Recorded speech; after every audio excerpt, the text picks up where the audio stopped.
Welcome to my channel. मैं हूं शुभम और हम देखेंगे बैंक निफ्टी किस तरह से मूव कर सकता है 22 तारीख को। जैसे कि आपको पता होगा कि कल एक्सपायरी है बैंक निफ्टी की, तो आपको अगर ऑप्शन बाइंग के हिसाब से अगर आप ट्रेड करते हो तो ऑप्शन बाइंग के हिसाब से आपको संभाल कर ट्रेड करना पड़ेगा।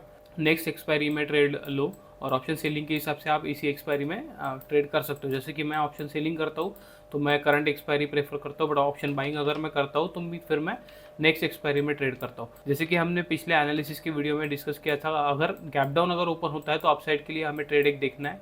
तो यहाँ पर आप देख सकते हो कि अच्छा खासा गैप डाउन ओपन हुआ था, फिर यहाँ पर एक सपोर्ट क्रिएट किया इसने और यहाँ से अपसाइड में एक मोमेंटम दिखा है। तो ये ड्रास्टिक मोमेंटम था, अगर आप कैप्चर कर पाए होगे तो ठीक है, नहीं तो ये वैसे भी निकल गया। बट बाद में फिर से इसने अपॉर्चुनिटी दी थी। जैसे कि हमारा ये सप्लाई जोन है इसके आसपास, तो इसके आसपास आने के बाद में फिर से ये नीचे की साइड में आया था और बाद में फिर से इसने अप साइड में एक अच्छा खासा मोमेंटम दिया है। तो जब ये डाउन साइड में आने के बाद में यहाँ पर जो लो ब्रेक नहीं कर पाया और फिर से इसने हाई को ब्रेक किया, तो यहाँ पर एक अच्छा खासा एक मोमेंटम हमें देखने को मिल गया। तो अभी अगर आप देखोगे तो ये अच्छा खासा इसने साइडवेज मोमेंटम किया है। अगर 17 तारीख से हम देखें तो 17 तारीख में भी आपने देखा होगा कि थोड़ा सा डाउन साइड में नीचे के साइड में मोमेंटम किया था और फिर से इसने अप साइड में एक मोमेंटम किया है और बाद में अभी ये 17 तारीख से थोड़ा साइडवेज ही मोमेंटम कर रहा है। अगर आज का भी डे देखो तो ये अच्छा खासा मोमेंटम है। अगर आप ये वाला मोमेंटम अगर आप देखोगे तो ये 300 पॉइंट के आसपास का मोमेंटम है। वन डायरेक्शन मोमेंटम नहीं किया है इसने, थोड़ा सा अप साइड में गया, फिर से डाउन साइड में नीचे के साइड में मोमेंटम किया और फिर से एक अप साइड में एक मोमेंटम इसने किया है। 1 आवर के ट्रेंड में जैसे कि मैंने बताया कि एक अप साइड का मोमेंटम मैं प्रेफर कर रहा हूँ, अप साइड के मोमेंटम के लिए देख रहा हूँ। ओवरऑल में ये बुलिश है मेरे लिए, जब तक ये 49,000 का जो टारगेट है ये नहीं लाएगा तो 49,000 तक भी ये आ सकता है और ये 50,000 को भी क्रॉस कर सकता है, ऑल टाइम हाई को भी ये क्रॉस कर सकता है। बट पहले हम 49,000 के आसपास का एक टारगेट देखेंगे ओवरऑल में, ठीक है। बट हमें इंट्राडे में अगर आप देखना है तो अभी ये सपोर्ट के आसपास है। अगर ये चैनल पैटर्न का अगर आप देखोगे तो ये चैनल पैटर्न के सपोर्ट के पास है। तो अगर ये ब्रेक भी करता है यहाँ पर, अगर ये यहाँ पर अगर ब्रेक करता है तो यहाँ पर भी एक सपोर्ट है। तो ये ब्रेक होने के बाद में ही हमें ट्रेड नहीं लेना है डाउन साइड के लिए, तो ये थोड़ा सा संभल के आपको ट्रेड करना पड़ेगा।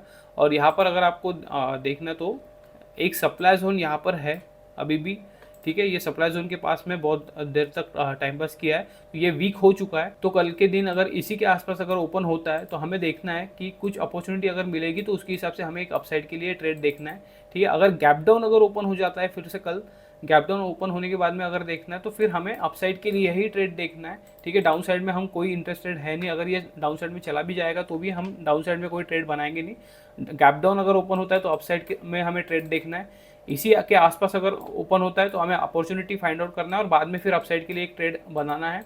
अगर ये गैप अप ओपन हो जाता है तो फिर हमें देखना पड़ेगा, क्योंकि हो सकता है कि अगर ये कल एक्सपायरी होने की वजह से अगर ये गैप अप अगर ओपन हो जाता है तो थोड़ा सा रिट्रेसमेंट करने के बाद में ये अपसाइड में मोमेंटम देगा, क्योंकि एक बड़ा मोमेंटम इसका पेंडिंग है अपसाइड के लिए। तो इसकी वजह से मैं गैप अप ओपन होने के बाद में डायरेक्टली सेल करने के बारे में सोचूंगा नहीं। बट अगर गैप अप अगर ओपन होता है, अच्छा खासा गैप अप अगर ओपन होता है तो स्टार्टिंग में थोड़ा बहुत रिट्रेसमेंट ये कर सकता है और यहाँ से फिर से सपोर्ट लेकर ये अपसाइड में एक मोमेंटम कर सकता है।